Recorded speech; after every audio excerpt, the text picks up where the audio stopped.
Your life is actually pretty good right now. Not perfect, but fine. Maybe even better than fine. And yet your brain won't shut up. It's scanning, comparing, finding the thing that's wrong, the thing that's missing, the thing someone else has that you don't. You tell yourself to be grateful, you try, and then 30 seconds later, your brain finds another thing. It's like having a roommate who refuses to let you enjoy anything. That roommate has a name, and it's been living in your head for 200,000 years. Here's the thing your brain never told you. It was not built to make you happy, not even a little bit. Happiness was never the goal. Survival was the goal. And a brain that sits back and thinks, this is nice, I'm content, is a brain that stops scanning for threats. And a brain that stops scanning for threats gets its owner eaten. So your brain learned a very different trick.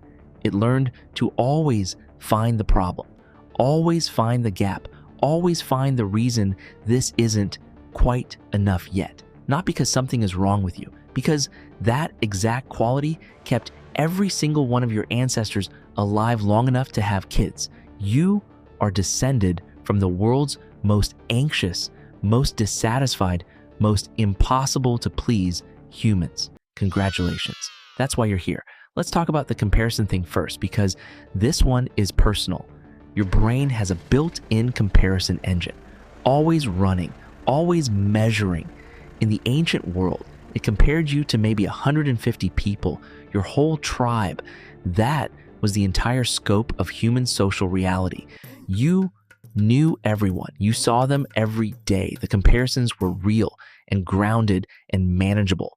Now you open Instagram and your brain runs that exact same comparison engine against 8 billion people at their most filtered, most successful, most highlight reel version of themselves. Six-pack at 6 in the morning, business class at 24, engagement photos in Santorini. Your ancient brain doesn't know those are the best 3 photos from 1,000. It just sees the gap. It just says not enough. It just quietly, persistently, expertly makes you feel like you're losing a race you didn't even sign up for. And here's the part that makes it worse. Your brain is sticky for bad things and slippery for good ones. Think about the last time someone complimented you. Really think about it. How long did that feeling last? Maybe a few hours, maybe a day if it was really good.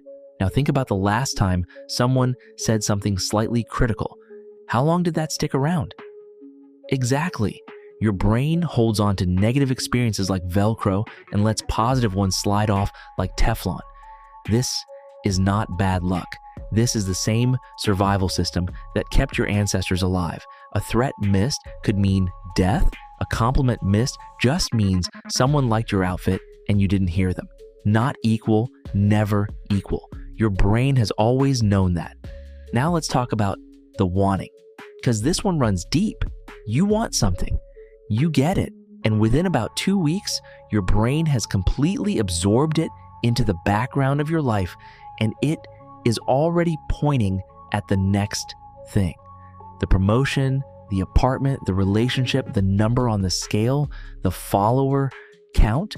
You reach the milestone, and instead of satisfaction, you get this brief flicker of, yeah, okay, and then the goalpost moves, always, automatically, without asking your permission. This is not weakness. This is not materialism. This is a survival engine that was built to want, because wanting drove action and action drove survival.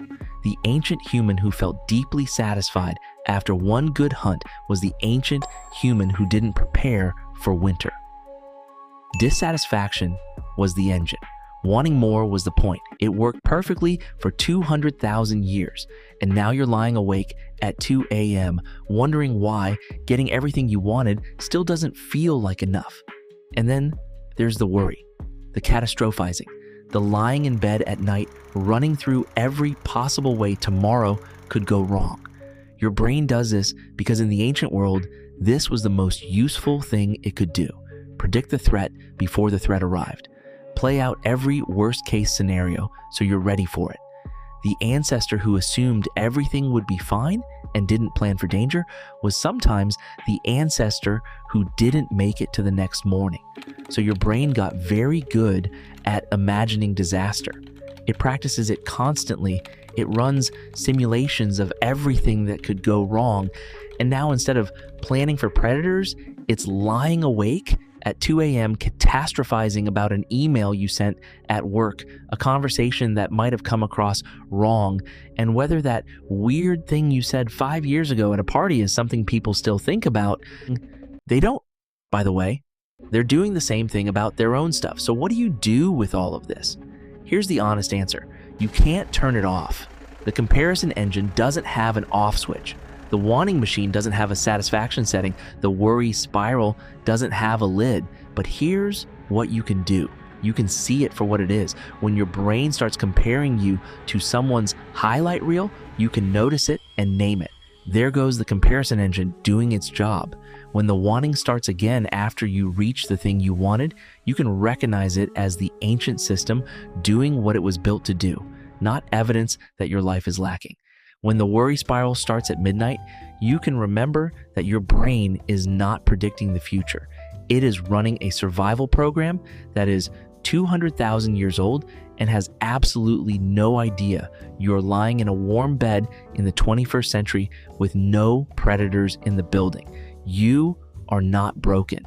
Your brain is not broken. You have inherited the most battle-tested, survival-optimized, relentlessly effective mental hardware in the history of the planet. It just wasn't designed for Instagram, open-plan offices, or the Sunday night dread. It was designed for a world that no longer exists, doing a job that no longer applies, in a body that never got the update. And the wild part, the part that should actually make you feel better, every single person around you is running the same software. The person whose life looks perfect on your screen is lying awake, doing exactly what you're doing.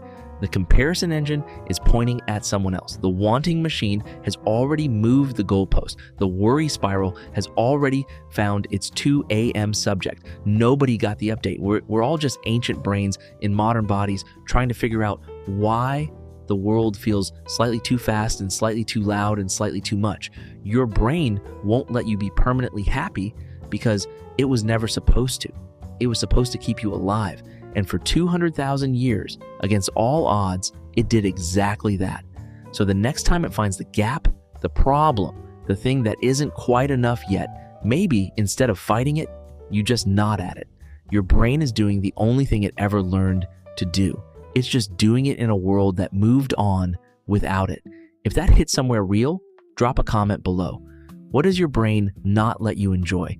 We read every single one. If this shifted something, hit like. It takes 1 second and it helps more people find this. And if you want to keep going deeper into why your brain does the weird things it does, subscribe to the Caveman Brain. We'll see you there.